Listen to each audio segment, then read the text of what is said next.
Ghana has a rich tradition of social protection efforts by communities and civil society entities, and over the years, the state has implemented a range of pro-poor programs. However, persisting economic and social inequalities indicate the need for intensification, harmonization, and sustenance of these efforts towards a clear vision of the change that is required. In order to optimize gains for national socio-economic development, more efficient, harmonized, and better targeted approaches to social protection are required.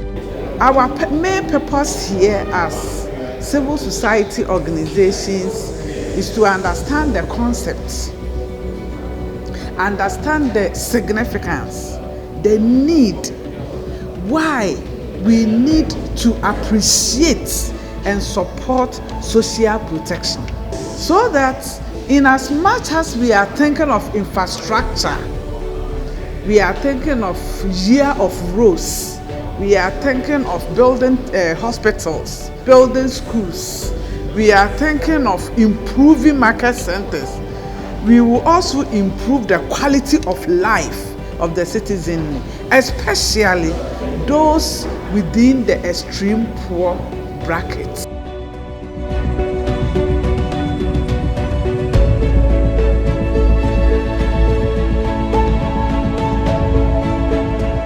A modern system of social protection in Ghana has the potential to significantly impact incomes, equitable development, and increased access to social services for the extreme poor and vulnerable. Yet, the Ghanaian socio-economic environment is in transition and requires strategic interventions to leverage available opportunities. Well, social protection, we see it as a right, okay? And therefore, to do it in a more organized, it's been referred for a very long time. In a traditional setting, in the formal setting, it's been there. But government has recognized or realized, as well as other governments all over the world, that's a major tool for poverty reduction. And therefore, we as a country have also developed a policy, of course, to guide us in doing that. And this policy is being implemented in all sectors. We have in education, we have in agri, we have in local governments, district assemblies, etc. And again, in the implementation, we work with the other partners, development partners, CSOs, and the research institutions, as well as academia. Information and communication advancement arising from the mobile telephony revolution, increasing urbanization, and the changes in community, cultural, and family arrangements have had implications for the traditional social protection system. On the other hand, the development of vibrant civil society organizations, active workers' organization, and an informed media has increased opportunities for dialogue, social accountability, and pursuit of responsive development.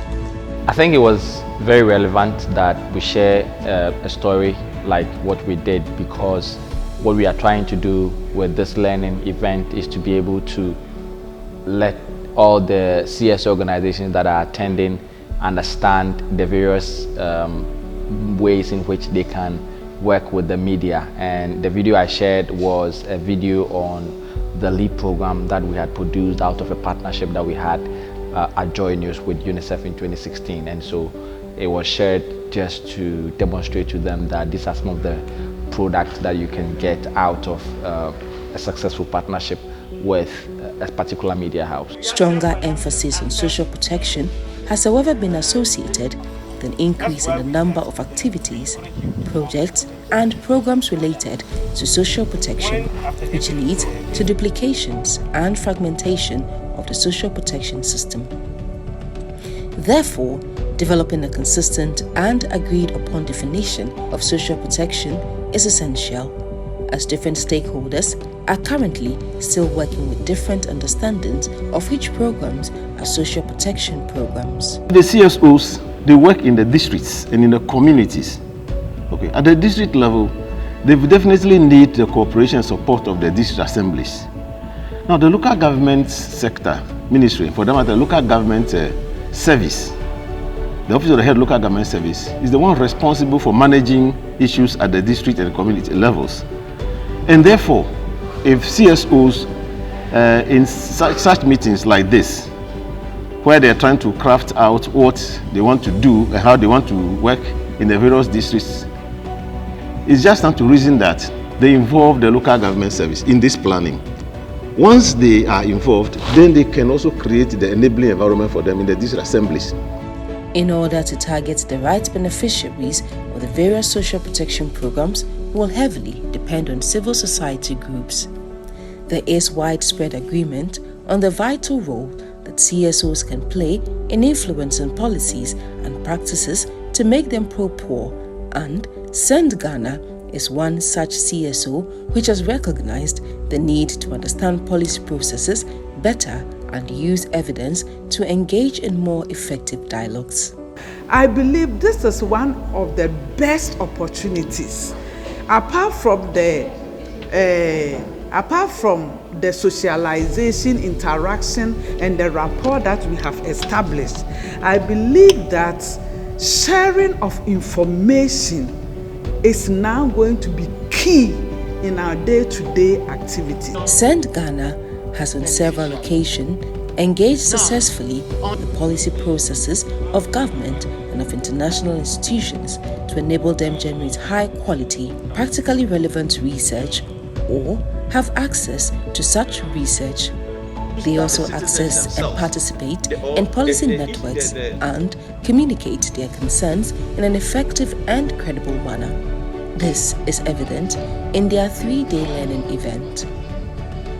The event provided a platform for CSOs, academia, private sector players, and the media to share their experiences, research works, publications, achievements, and humanitarian activities in the area of social protection. I think that's the idea, to bring people from all sectors together to share ideas, people working in social protection proper as a field, those of us working in cross-cutting teams like anti-corruption as well. And for me, that's been the value, that I work in a sector that basically cuts across a lot of other working areas. So when you come to these events, you pick up networks, people who are working in sectors that you can contribute to. It also seeks to increase learning and stimulate dialogue on the existing opportunities in the area of SP for the private sector and identify other ministries executing special protection programs, and empower non-state actors to ensure more sustained and effective involvement of clients and communities in social protection delivery and review processes. This participatory workshop focused on how CSOs can maximize their chances of influencing policy towards meeting the needs of the poor, general discussions on what works and does not work in different contexts.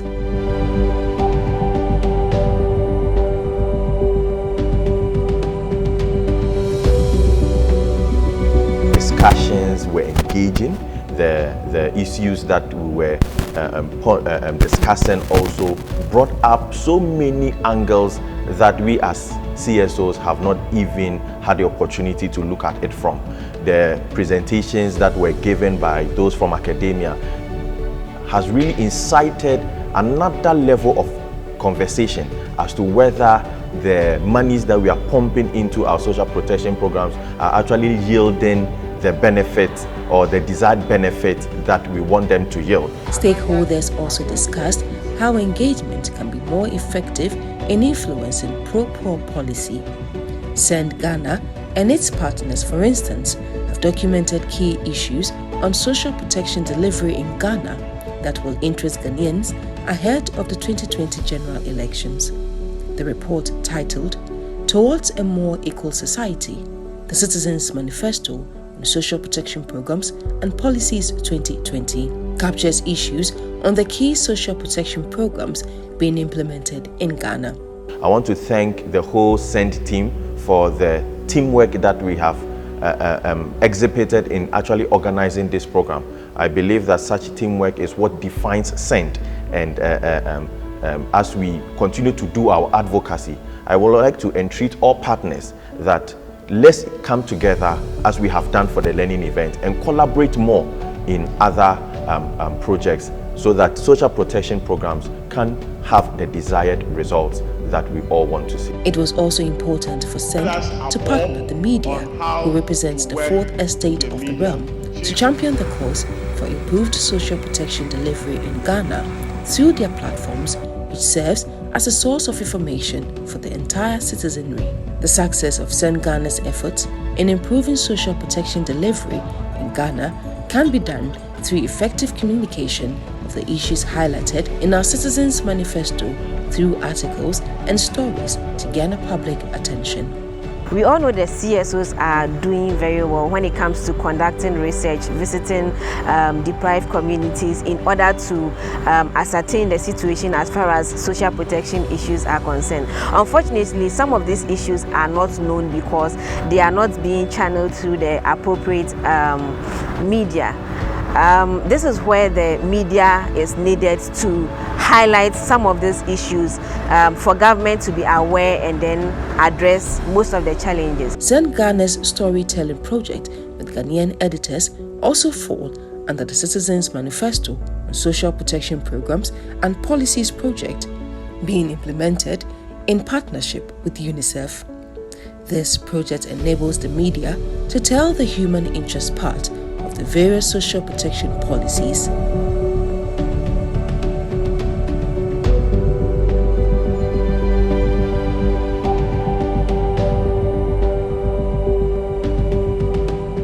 To enable the media tell the story as far as social protection is concerned, there needs to be a collaboration between the media and the CSOs. Unfortunately, the media also at a point has some challenges, and this is where we call on the CSOs to support us in every small way. We know that CSOs depend on funding from their donors.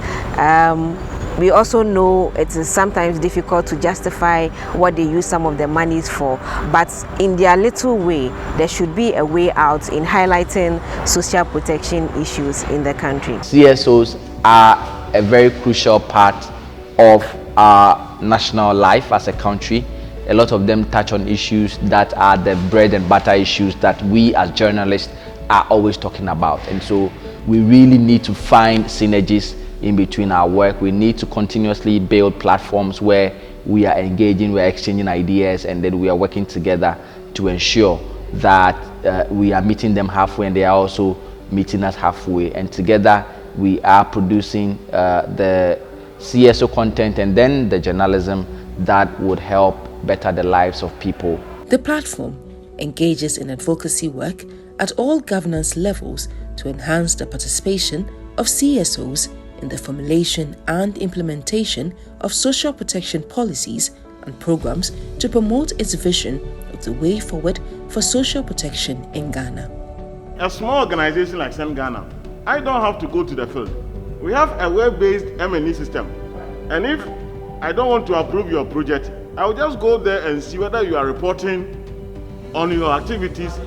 So they don't know that sometimes I may say put on hold something, because I go to the web base and check, are you reporting on your activities?